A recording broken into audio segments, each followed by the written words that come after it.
তুলসী কবাট একটা সাক্ষাৎকার দেন এবং সেখানে আমাদের বাংলাদেশ প্রসঙ্গে তিনি দীর্ঘ একটা আলোচনা করে সেখানে তিনি অনেক কথাই বলে যে বাংলাদেশে মৌলবাদী গোষ্ঠী জঙ্গিবাদী গোষ্ঠী পুনরায় তারা মাথাচাড়া দিয়ে উঠছে, বজায় রাখতেছে এই অন্তর্বর্তীকালে সরকার। এটার জন্য কি তারা সতর্ক বার্তা করে দেয়। হাই হাই, তুলসী গ্যাবার্ট কেন বাংলাদেশের সেনাপ্রধান ওয়াকারুজ্জামান ও ডক্টর ইউনূসকে আলটিমেটাম দিলেন এবং বাংলাদেশকে চরম বার্তার মুখে ফেলে দিলেন। বন্ধুরা, বুঝতে পারছেন আজকের ভিডিওটা কতটা গুরুত্বপূর্ণ একটি ভিডিও, দয়া করে কেউ স্কিপ করবেন না। তুলসী গ্যাবার্ট বাংলাদেশ সেনাপ্রধান ওয়াকারুজ্জামান ও ডক্টর ইউনূসকে কেন আলটিমেটাম দিলেন, এইবার এই বিষয় নিয়ে আমরা পর্যালোচনা এবং তদন্ত করে বেশ কয়েকটি খুবই গুরুত্বপূর্ণ তথ্য এবং ভিডিও ফুটেজ পাই, যা আজকের ভিডিওতে সেগুলোই এক এক করে ধারাবাহিক তুলে ধরা হবে। যদিও আজকের ভিডিওটা কিছুটা লং হতে পারে, তবে আজকের ভিডিওতে জানতে পারবেন এই তুলসী গ্যাবার্ট বাংলাদেশ সেনাপ্রধান ওয়াকারুজ্জামান ও ডক্টর ইউনূসকে নিয়ে এমন কিছু অজানা গোপন তথ্য দিয়েছেন যা জানলে আপনি ইতিমধ্যে অবাক হতে বাধ্য। সেই সাথে আরো জানতে পারবেন বর্তমান বাংলাদেশের রাজনীতির প্রেক্ষাপট আসলে কোন দিকে যাচ্ছে। বন্ধুরা, চলুন ভিডিওতে আজকে আর বেশি কথা বাড়াবো না, সরাসরি আজকে আমরা চলে যাব মূল ভিডিওতে।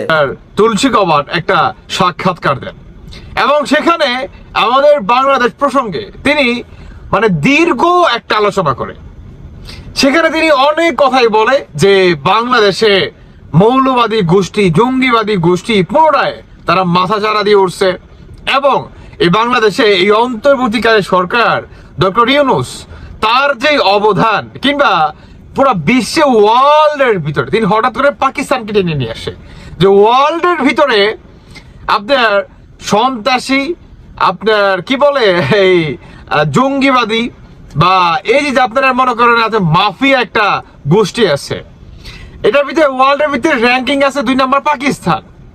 তো পাকিস্তানকে তিনি কেন টানে? এর জন্য টানে যে এই পাকিস্তানের সাথে বর্তমান বাংলাদেশের যে সম্পর্ক বজায় রাখতেছে এই অন্তর্বর্তীকালে সরকার, এটার জন্য কি তারা সতর্ক বার্তা করে দেয়। অন্যদিকে আমাদের বাংলাদেশে যে পরিমাণ বর্তমান ট্রেন্ডিং আছে আপনার ধর্ষণ, যে পরিমাণ ধর্ষণ হচ্ছে, বিশেষ করে এই মাদ্রাসার শিক্ষকরা যেভাবে মনে করেন কুত্তার মতো ঝাঁপায় পড়তেছে ছোট ছোট বাচ্চাদের উপরে, এটাও কি তিনি কথা বলেন এবং তিনি এর সাথে এটাও বলে যে আওয়ামী লীগের আমলে কিংবা আওয়ামী লীগ যে এত বড় একটা পলিটিক্যাল পার্টি, এই পার্টিকে কিংবা আওয়ামী লীগ বা শেখ হাসিনা তিনি জঙ্গি দমনের ক্ষেত্রে, তিনি মাফিয়া দমনের ক্ষেত্রে, তিনি আপনার এই যে মৌলবাদী একটা গোষ্ঠী আছে যারা নাকি আসলে ইসলামকে বিকৃত করে খাচ্ছে কিংবা খাওয়ার একটা পায়তারা কিংবা পরিকল্পনা, এদেরকে যে দমন করে রাখছে, এটার কিন্তু বহির্বিশ্বে কিংবা পশ্চিমা দেশে অন্যরকম একটা নাম আছে, তাই না? এইটার জন্যই আপনার এই তুলসী গ্যাবার্ট তিনি আরো বলেন যে শেখ হাসিনাকে বাংলাদেশে অতি দ্রুত কিংবা আওয়ামী লীগকে অতি দ্রুত প্রতিষ্ঠিত করতে হবে এবং এই যে আপনার অন্তর্বর্তীকালে সরকার ডক্টর ইউনূস তিনি যে আপনার কি বলে শেখ হাসিনার যে পতন ঘটাইছে, ওই যে 29 মিলিয়নের যে ঘটনা, এটা নিয়েও কিন্তু এই তুলসী গ্যাবার্ট কিন্তু কথা বলে। আমাদের বাংলাদেশে অনেক বড় একটা পরিবর্তন আসতে যাচ্ছে অতি দ্রুত, আপনারা অনেকে দেখতে পারবেন ইনশাল্লাহ। এই আপনার ডক্টর ইউনূস থেকে শুরু করে সমন্বয়ক থেকে শুরু করে যে কয়টা আছে ভাই, বিশ্বাস করেন এরা পালায় যাইতে মনে করেন সময় লাগবে না।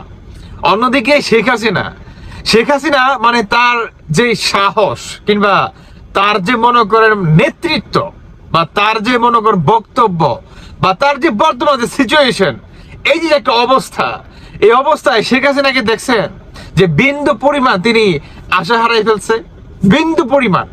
অনেকেই এই কথা বললে ভাই নানান কিছু বলতে পারেন, ডাজেন্ট ম্যাটার, আমাকে সত্যি কথা বলতে হবে, কারণ বর্তমান শেখ হাসিনার ব্যতীত আপনার আওয়ামী লীগকে দিক নির্দেশনা দেওয়ার মতো এর থেকে ভালো নেতা আর নাই, আওয়ামী লীগের ভিতরে নাই। অন্যদিকে শেখ হাসিনা আপনার এতই সাহসী একটা নারী, তিনি বাংলাদেশে ফিরবই ফিরবো, কারণ বাংলাদেশ ছাড়া তিনি কিন্তু ভালো নাই। তিনি কিন্তু নিজের মুখেই বলছে যে আমি অবশ্যই বাংলাদেশে আসব এবং এই জঙ্গিবাদীদেরকেও আমি দমন করব। শেখ হাসিনা আপনার ইতিহাসে বহুবার তার জানের উপরে মনে করেন আক্রমণ হয়েছে, তার জীবনের উপরে আক্রমণ হয়েছে এবং আল্লাহ তাআলা তাকে মনে করেন বহুবার এভাবে কুদরতি ভাবে তাকে মনে করেন বাঁচাই নিছে। আমার মনে হয় যে শেখ হাসিনা একটা কথা বলছে না, যে এবারও মনে হয় শেখ রেহানা এবং আমাকে আল্লাহ বাঁচাই রাখছে এই জঙ্গিবাদীদের শাস্তি দেওয়ার জন্য। আমার মনে হয় ভাই কথাটা আল্লাহ কবুল করে ফেলাইছে, সত্যি বলতেছি। আমার মনে হয় শেখ হাসিনার এই কথাটা আল্লাহ সুবহানাহু ওয়া তাআলা কবুল করে ফেলাইছে, যে আপনার এই তুলসী গাবাট তিনি ভারতে গতকালকে যে বক্তব্য রাখেন, আমাদের বাংলাদেশের মৌলবাদীদের যে একটা দল আছে, কিংবা এই যে অন্তর্বর্তীকালের এই সমন্বয়কদের এই পিনাকি ইলিয়াস, এই যে জঙ্গিবাদীরা আছে না, দেখবেন এরা বর্তমান মানে এতটাই মনে করেন ভয়ে আছে, আপনি কল্পনা করতে পারবেন না। চরম ভাবে ভয় আছে, চরম ভাবে। মানে এরা বাংলাদেশে কিংবা পাকিস্তানের কাছ থেকে টাকা খেয়ে বাংলাদেশটাকে কিভাবে অস্থিতিশীল করতেছে প্রতিনিয়ত, এটা কিন্তু আপনারা সবাই অবগত। এবং ধানমন্ডি 32 নাম্বার যে ভাঙছে, এইটাই হয়েছে মনে করেন মেন টুইস্টটা। আমার মনে হয় এই ধানমন্ডি যেদিনকার থেকে মনে করেন ধানমন্ডি 32 নাম্বার ভাঙছে, সেদিন থেকে আপনার পশ্চিমা দেশগুলা এবং বিশেষ করে জাতিসংঘ আমাদের বাংলাদেশের এই আওয়ামী লীগকে বিশেষভাবে একটা মানে এক্সট্রা একটা বিশেষ নজর আছে না ভাই, যে আমি তোমাকে ভালোবাসি, তোমার প্রতি বা আদার্স মানুষের থেকে তোমার প্রতি আমার মানে অন্যরকম একটা দুর্বলতা। তোমার এই আওয়ামী লীগের উপরে আপনার জাতিসংঘ ঠিক একই অবস্থা। দেখতে পারবেন, অতি শীঘ্রই দেখতে পারবেন আমাদের বাংলাদেশে একটা বিশাল একটা পরিবর্তন আসতে যাচ্ছে। এই সমন্বয়কগণ, উপদেষ্টাগণ, এরা দেখবেন পালায় যেতেও বাংলাদেশ থেকে ব্যর্থ হইব, কারণ এরা পালায় যেতে পারবো না। কারণ যেদিনকার নাকি মনে করেন শেখ হাসিনা ঢুকবো, মনে রাখবেন সেদিনকার থেকে আপনার বাংলাদেশের বিমানবন্দরগণ যত পথ আছে, যত পথ সাধারণ পাবলিক মনে করেন পুরো বাংলাদেশকে মনে করেন ঘেরাও করবে, আর এদেরকে মাঝখানে পুরো চত্বরে মনে করেন ফালাইবো, পুরো মাঝখানে ফালাইবো এদের শাস্তি দেওয়ার জন্য, মাথায় রাখবেন। আর শেখ হাসিনাও দেখেন আইলো বইলা, রেডি থাকেন, দেখতে পারবেন। যাই হোক দর্শক বন্ধুরা, আমি আর কিছু বলতে চাচ্ছি না, তবে এটা বাস্তব যে শেখ হাসিনা অতি দ্রুত বাংলাদেশে ফিরতেছে এবং অন্তর্বর্তীকালে সরকার ডক্টর ইউনূস তিনিও আপনার পালাই যেতে কি একটা পথ মনে করে তিনি অলরেডি খোঁজা শুরু করে দিছে। বিএনপি মনে করছে বাংলাদেশে তাদের রাজনীতি শেষ হয়ে যাওয়ার প্রক্রিয়া শুরু হয়েছে। এখন তারেক রহমান রাগ ঢাক ছাড়াই সেটা বলছেন, তারা জানিয়ে দিচ্ছেন। দর্শক, তারেক রহমানের একটা বক্তব্য বাংলাদেশে তোলপাড় সৃষ্টি হয়েছে, মিডিয়াগুলোতে ভাইরাল হয়েছে।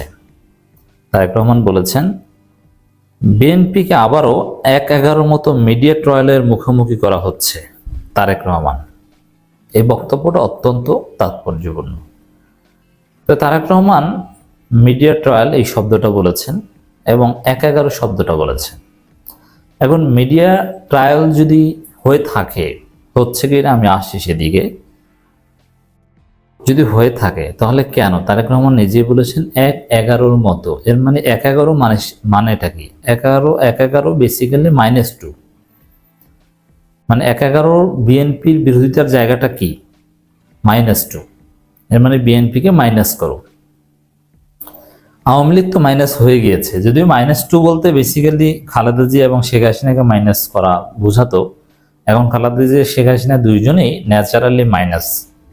1-11 এস্টাবলিশড হয়ে গিয়েছে বাংলাদেশে, কাউকে করতে হয়নি, এমনিতেই হয়ে গিয়েছে। শেখ হাসিনা নিজে নিজে আর খালেদা জিয়া শারীরিক কারণে।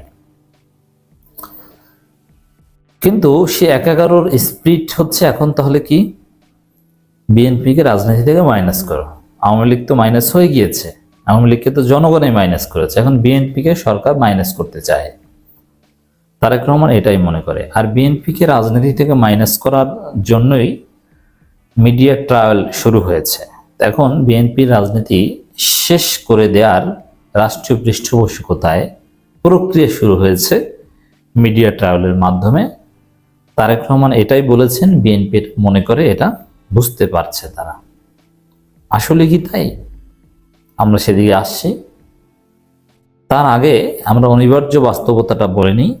বিএনপি যে রাজনীতি করছে যে চাঁদাবাজি লুটপাট করছে, ইফতার মাহফিলে হামলা করছে, নারী নির্যাতন করছে, তাদের লোকজন দেশের বিভিন্ন জায়গায় ধর্ষণ করছে, ডাকাতি করছে, এতে বিএনপির ধ্বংস অনিবার্য এবং ভারতের ফাঁদে পা দিয়েছে। এটা ফরহাদ মাজারও বলেছেন যে বিএনপি বঙ্গোপসাগরে ডুবে যাবে। হ্যাঁ, তারেক রহমান টের পাচ্ছেন যে বিএনপি বঙ্গোপসাগরে ডুবে যাচ্ছে। তারা তো ভারতে যেতে পারে না, আওয়ামী লীগ ভারতে গেছে, কিন্তু বিএনপি ভারতে দালালি করবে, কিন্তু ভারত তাদেরকে আশ্রয় দিবে না। তাদের যে ঠিকানা হচ্ছে বঙ্গোপসাগর। তারেক রহমান এটা বুঝতে পেরেই এই ফরহাদ মাজার যেটা বলেছেন, আমরা যেটা বলছি যে তাদের ঠিকানা বঙ্গোপসাগর, শীঘ্রই ডুববে, এটা বুঝতে পেরেই বলছেন যে বিএনপির বিরুদ্ধে মিডিয়া ট্রায়াল হচ্ছে, মিডিয়া ট্রায়ালের মুখোমুখি করা হচ্ছে। এটাই হচ্ছে বিএনপিকে মাইনাস করার প্রক্রিয়া। তো দর্শক দেখেন, আমরা যখন পিনাকি ভট্টাচার্য, ইলিয়াস এরা যখন প্রথম আলোর বিরুদ্ধে বলে, ডেইলি স্টার বিরুদ্ধে বলে, যেই প্রথম আলো daily star basically media trial করে বা ১/১১-তে করেছিল অ্যাকর্ডিং টু বিএনপি, এমনকি যেই প্রথম আলো ডেইলি স্টার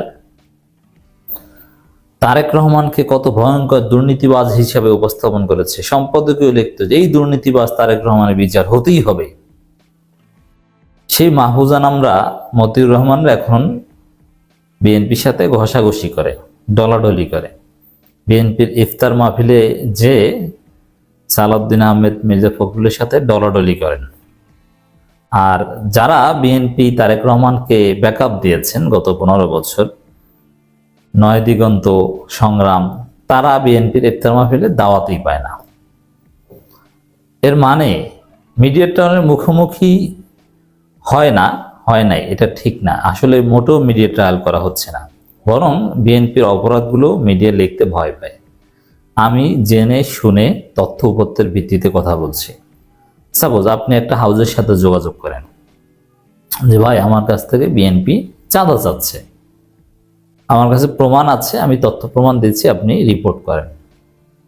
ওই হাউস বিএনপি নেতার বিরুদ্ধে রিপোর্ট করতে চাইবে না। আর কোনো না কোনোভাবে আপনি যদি রিপোর্ট করাতে রাজিও করেন, তাহলে তারা বিএনপি শব্দটা বাদ দিয়ে দেওয়ার চেষ্টা করবে, অথবা অভিযোগ শব্দটা বলবে যে চাঁদার অভিযোগ, অথচ প্রমাণ পেয়েছেন, আপনি এটা করবেন না। তো বাংলাদেশে অধিকাংশ মিডিয়া বিএনপির বিরুদ্ধে কোনো রিপোর্ট করে না, কিংবা করতে সাহস পায় না। দুই একটা মিডিয়া সামান্য রিপোর্ট করে। এই যে আপনারা মিডিয়ায় বিএনপির চাঁদাবাজি, লুটপাট, ধর্ষণ, নারী নির্যাতন যতটুকু দেখেন, তা মূলত বিএনপির অপকর্মের 10,000 ভাগের 1 ভাগও না। এর মানে মিডিয়াগুলো এখন বিএনপির ধমকে চলে, বিএনপিকে ভয় পায়। তারা মনে করছে বিএনপি ক্ষমতায় আসবে, অতএব বিএনপির বিরুদ্ধে লেখে না। Let alone media trial, Tarique Rahman ভুল বলেছেন। তবে ওই যে 10,000 অপরাধের মধ্যে একটা অপরাধ মিডিয়ায় আসে কোনো না কোনো ভাবে, কারণ 100% নিয়ন্ত্রণ তো আর বিএনপির নেই, 1-2% নিয়ন্ত্রণ বিএনপির বাহিরে আছে। তারা 10,000 অপকর্মের একটা রিপোর্ট করে, আর তাতেই বিএনপির 12টা বেজে যায়, জনগণ তাদেরকে ঘৃণা করে। আর এটাকেই তারেক রহমান বলছেন মিডিয়া ট্রায়াল। আর মিডিয়া ট্রায়াল হচ্ছে না, এই যে বললাম না, তাদের অপকর্ম রিপোর্ট হচ্ছে, এছাড়া কিছু না। তাও 10,000-এ একটা অপকর্মের, বাস্তবতা এরকমই। আপনারা যারা বাংলাদেশে আছেন একটু চোখ কান খোলা রাখেন, আশেপাশে দেখেন কি অপরাধ হয়, তাদের নিয়ে মিডিয়ায় কোনো রিপোর্ট হয়? আপনার চোখের সামনে চাঁদাবাজি হয়, কই এগুলো নিয়ে কোনো রিপোর্ট হয় না। দুই একটা অঘটন ঘটলে সেটা নিয়ে রিপোর্ট হয়। তো দর্শক, একই সাথে আমরা আরো যেটা বলতে চাই যে মিডিয়া ট্রায়াল যদি হয়, যদি করে ভবিষ্যতে, তাহলে ওই প্রথম আলো ডেইলি স্টারই করবে। অন্য সব মিডিয়া বিএনপিকে ভয় পায়, কিন্তু ভয় পায় না শুধু প্রথম আলো ডেইলি স্টার, বরং বিএনপি এখন প্রথম আলো ডেইলি স্টারের পা চাটছে। কারণ কি? বিএনপি ভারতের পা চাটছে। ভারত বলে দিয়েছে যে তোমরা প্রথম আলো ডেইলি স্টারের সাথে থাকো, জামাত শিবিরের বিরুদ্ধে থাকো বা অন্য এদের বিরুদ্ধে থাকো। যদি মিডিয়া ট্রায়াল করে, তখন ওই প্রথম আলো ডেইলি স্টারই করবে, যাদেরকে আপনারা কাছের মনে করেন। আর তখন বিএনপিকে রক্ষা করতে বা পাশে দাঁড়ালে ওই 9 দিগন্ত সংগ্রামী পাশে দাঁড়াবে। বুঝতে পারছেন? বরং আমরা যদি মিডিয়া ট্রায়ালের বিরুদ্ধে কথা বলি যে প্রথম আলো এইটা করেছিল সেটা করেছিল, ইলিয়াস পিনাকি যদি বলে যে এই এই করতে হবে সেই করে, তখন কিন্তু বিএনপি বাধা দেয়, বিএনপি প্রথম আলো ডেইলি স্টারের পক্ষে দাঁড়ায়। এই হচ্ছে অবস্থা দর্শক। তাহলে আসলে বিএনপি নিজেদের অপকর্মের ফলে নিজেরা ধ্বংস হচ্ছে, এটা বুঝতে পেরে এখন মিডিয়া ট্রায়ালের উপর দায় চাপিয়ে তারেক রহমান তার ব্যর্থতাকে ঢাকতে চাচ্ছে। এটা হচ্ছে সত্য কথা। ১/১১ মতো আবারও বিএনপিকে মিডিয়া ট্রায়ালের মুখোমুখি করা হচ্ছে বলে মন্তব্য করেছেন বিএনপির ভারপ্রাপ্ত চেয়ারম্যান তারেক রহমান। আর ইফতার মাহফিলে কানেক্টেড হয়ে কথা বলেন রাজধানীর বনানী হোটেল লোকসেরে জিয়া সাইবার ফোর্সে। দেখেন জিয়া সাইবার ফোর্স, এই যে এখন জিয়া বট ফোর্স, এটা এই জিয়া বট ফোর্স যারা প্রতিনিয়ত গুজব প্রচার করে ধরা পড়ে, তারেক রহমান তাদের ইফতার মাহফিলে জয়েন করেন, লজ্জা করে না। এখন এই গুজব প্রচার করলে তো সে শেষ হবেই, সে ধ্বংস হবেই, সে বঙ্গোপসাগরে পড়বেই। আর সেই গুজব প্রচারকারী এদেরকে জিয়া বট ফোর্স এদেরকে মাঝে মাঝে রুহুল কবির রিজভী না না এরা আমাদের কেউ না, ধরা পড়লে বলে এরা আমাদের কেউ না। আর এমনিতে এই জিয়া বট ফোর্সের গুজব তারেক রহমান নিজেও প্রচার করেছেন, আমি নিজে দেখেছি, আমি বলেছি একাধিকবার। যাব একটা দল নাকি জান্নাতের টিকিট বিক্রি করেছে, ওটা জিয়া বট ফোর্সের একটা ভুয়া ফটোকার্ড, শিবিরের সদস্য সম্মেলনের কালেকশনের একটা এডিটেড একটা রিসিট, এটার উপর ভিত্তি করে তারেক রহমান এই মন্তব্য করেছেন। মানে জিয়া বট ফোর্সের মাধ্যমে তারেক রহমান নিজেও প্রভাবিত, তাদের ইফতার মাহফিলে যাচ্ছেন। অথচ জামাতের দাওয়াত গ্রহণ করার সুযোগ তারেক রহমানের হয় না, এই বট ফোর্সের ইফতার মাহফিলে যাওয়ার সুযোগ হয়। সেখানে ওই যতই আওয়ামী লীগ ওরকম 60,000 না 6 লক্ষ লোককে ট্রেনিং দিয়েছিল, সিআরআই বিলিয়ন ডলার ছিল, আমাদের সাথে পেরেছে। আমাদেরকে কোনো দল 4 আনা টাকাও দেয় না, আমাদেরকে কোনো দল ডেকে জিজ্ঞাসা করে না, অথবা ইফতার মাহফিলও দাওয়াত দেয় না। কোনো টাকা পয়সা সমর্থন নৈতিক সাহসও যোগায় না। এবং আমরা বিপদে পড়লে যে আমাদের পক্ষে কেউ দাঁড়াবে এটাও আমরা মনে করি না, দাঁড়াবেও না। আমাদের নিজেদের সিকিউরিটি নিজেরা নিশ্চিত করেই কথা বলছি। তা আমাদের সাথে হাসিনাই পারে নাই, আর কোথাকার কে জিয়া বট ফোর্স যারা থাকে টেম্পো স্ট্যান্ডে, এরা এসে অনলাইন অ্যাক্টিভিজম চালাতে, এটা হাস্যকর। একটা ভিডিও বানাক না। ইফতারের আগে সংক্ষিপ্ত বক্তব্যে তারেক রহমান বলেন, একটি মহল ষড়যন্ত্র করছে না, নিজেদের ভুলে নিজেরা ধ্বংস হচ্ছে, এটাকে এখন অন্যের উপর দায় চাপিয়ে দেওয়ার চেষ্টা করছে, তারেক রহমান ব্যর্থতা ঢাকার চেষ্টা করছে। বিএনপি বাংলাদেশি জাতীয়তাবাদের বিরুদ্ধে ষড়যন্ত্র করছে। ১/১১ মতো বিএনপির বিরুদ্ধে নানা বানোয়াট অভিযোগ তোলা হচ্ছে। বানোয়াট অভিযোগ, এই চাঁদাবাজি, লুটপাট, ধর্ষণ, ডাকাতি করে, এটা বানোয়াট। এটা আমাদের চোখের সামনে, আমরা চাক্ষুষ দেখছি, সাক্ষী আমরা। এটা মোটেই বানোয়াট নয়, বরং এগুলো বিএনপির ভয় প্রচার হচ্ছে না। 10,000-এ একটা অপরাধ সামনে আসছে। বিএনপির ভারপ্রাপ্ত চেয়ারম্যান বলেন, জনগণের জন্য একটি জবাবদিহিমূলক সরকার প্রতিষ্ঠা করতে হবে। এই সরকারই জবাবদিহিমূলক, এর চাইতে জবাবদিহিমূলক কোনো সরকার বাংলাদেশে অতীতে আসেনি। মতপার্থক্য বলে সবাইকে ঐক্যবদ্ধ হয় আগামী দিনের, এটা তো আপনারা মানেন না, আপনারাই তো অনৈক্যের পথ সৃষ্টি করেন। যাই হোক দর্শক, তারেক রহমানও বুঝে গেছে যে বিএনপি রাজনীতি শেষ হয়ে যাওয়ার প্রক্রিয়া শুরু হয়েছে। এখন কার উপর দায় চাপিয়ে দেওয়া যায় সেই ন্যারেটিভ তৈরি করছেন। তারেক রহমান যদি সকলেই হতেন তাহলে তিনি দেশে আসতেন। দেশে আসছেন না কেন? লজ্জায় দেশে আসছেন না। অতএব দর্শক, বিএনপির রাজনীতিতে অশনির সঙ্গে যারা বিএনপি করেন তারা এই বিষয়গুলো ভাববেন বসে বসে ঘুমানোর আগে, যে আমার নেতা তারেক রহমান এই স্বাধীন বাংলাদেশে আসছেন না, অথচ আসার সুযোগ রয়েছে। কেউ তাকে কিচ্ছু বলবে না দেশে আসলে। কেন আসছেন না?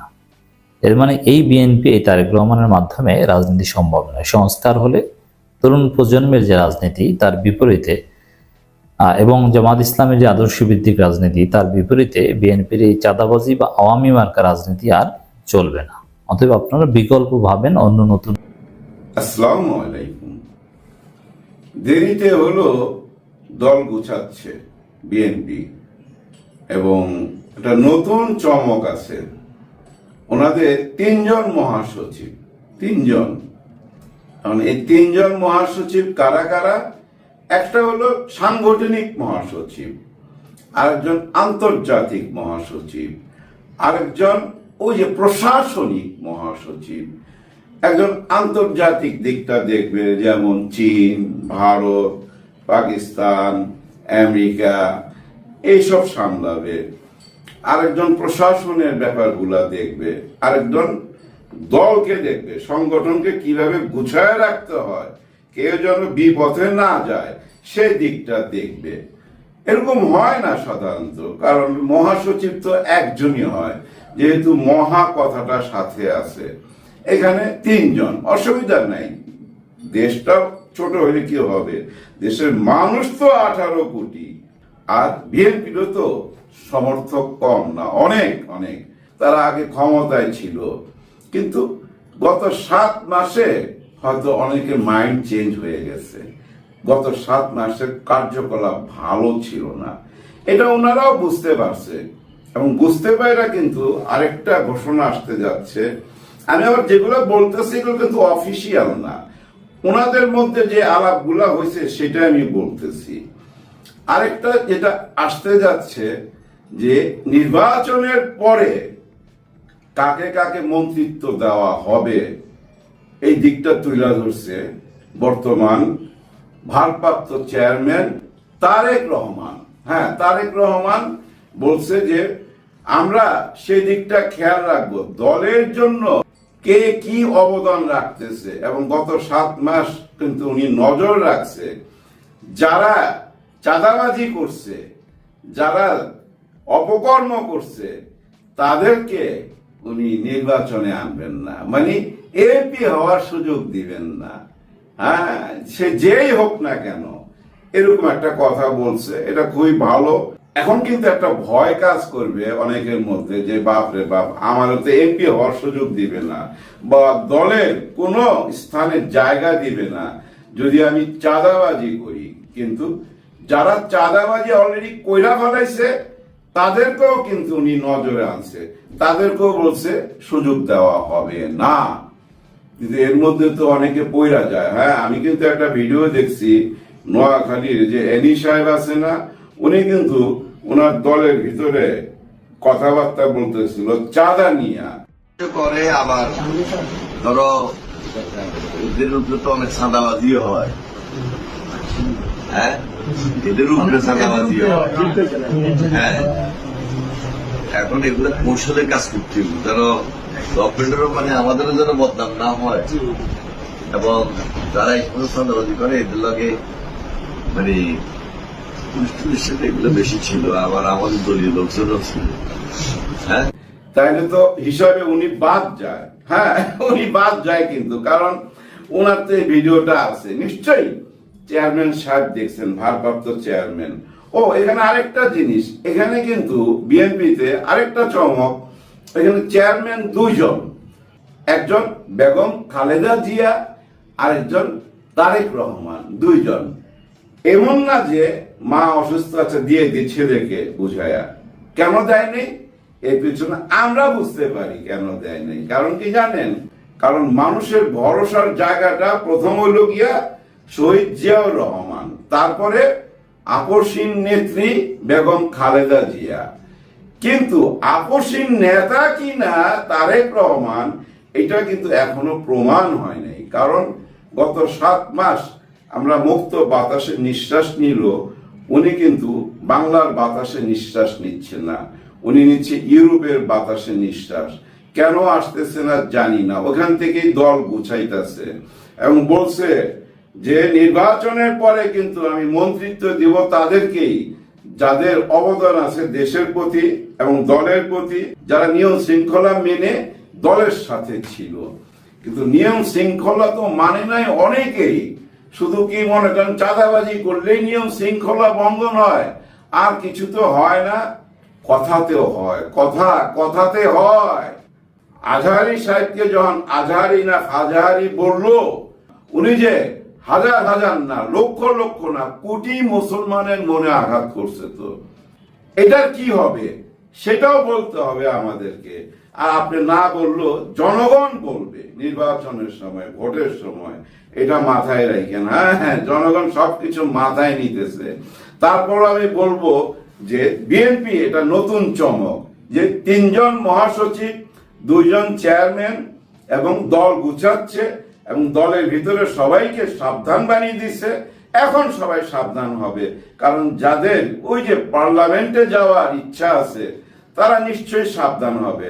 মনে করেন আমি একটা এলাকার এমপি হব, এখন আমার সাথে ডাইনে বায়ে যারা আছে তারা যদি চাঁদাবাজি করে, এটা তো আমার উপর এসব পড়া উচিত, তাই না?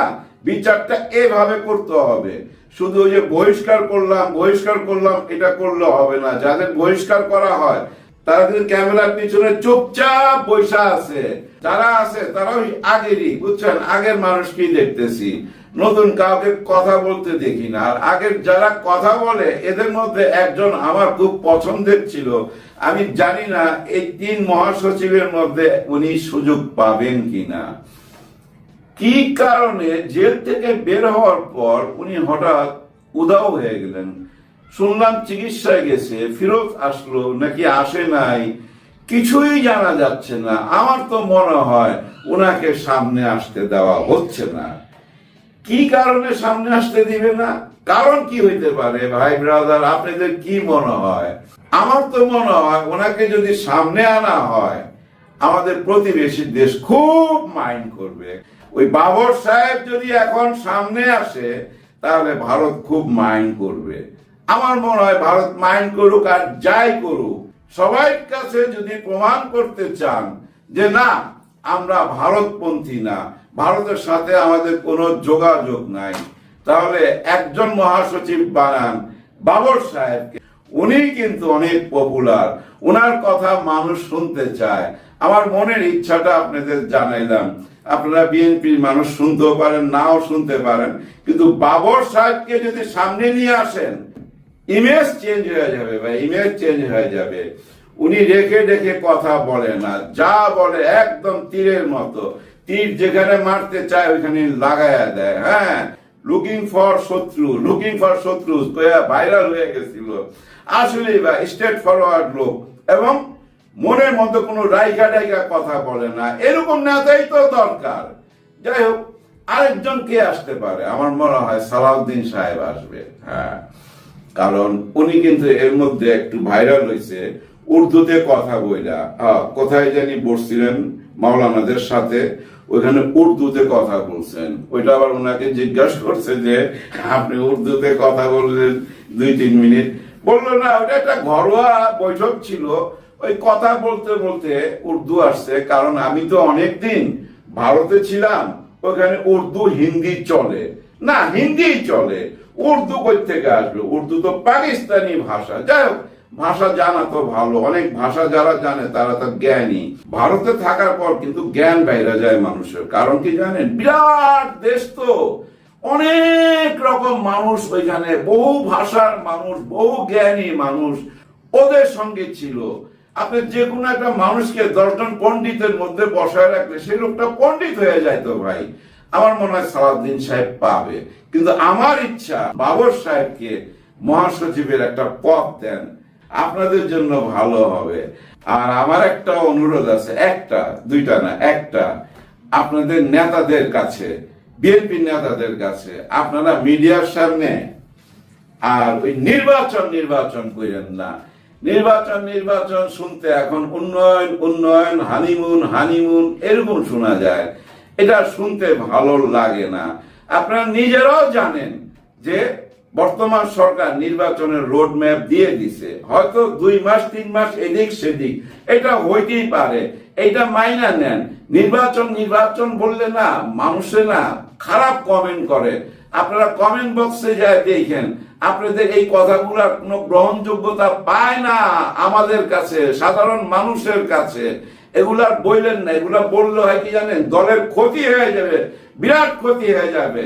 আমি জানি না আমার কথা আপনারা শুনবেন কিনা, যাই হোক, না শুনেন, আমার কিছু করার তো নাই। আমার বলার জন্য বলা। আর আপনাদের মাথা থেকে না ওই ইয়াং জেনারেশন বাইরে যান, ধরে না একটা বিরোধী দল আসতেছে, কিছুই করতে পারবে না। আপনারা তো বড় দল, ওদের নিয়ে কথা বললেন না, ওদের নিয়ে কথা বললে না আপনারা না ওদেরকে পপুলার করে দিচ্ছেন।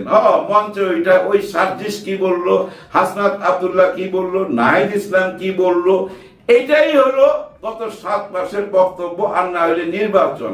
সবচেয়ে ভালো হবে কি জানেন, আপনারা যদি বলেন যে বর্তমান সরকারকে আমরা সাপোর্ট দিচ্ছি পুরোপুরি, আপনি আপনার কাজ করেন, নির্বাচনের দিকে দেশটাকে নিয়ে যান, শুধু এইটুক বইলা ছাইরা দেন। ওনারা ওনাদের কাজ করবে, বিশ্বাস রাখেন। সবাই এক রকম না।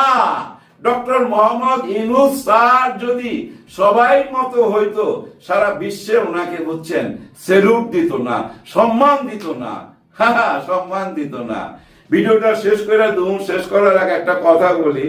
আমি গত ভিডিওতে বলছিলাম যে রোহিঙ্গাদেরকে ঈদের পরে পাঠায় দিবে ওনাদের দেশে। এটা ঈদ বলতে এই ঈদ না, কোনো একটা ঈদ। আবার অনেকে প্রশ্ন করছেন যে এটা কি খুব সহজ কাজ? হ্যাঁ ভাই, অনেক সহজ, আবার অনেক কঠিনও।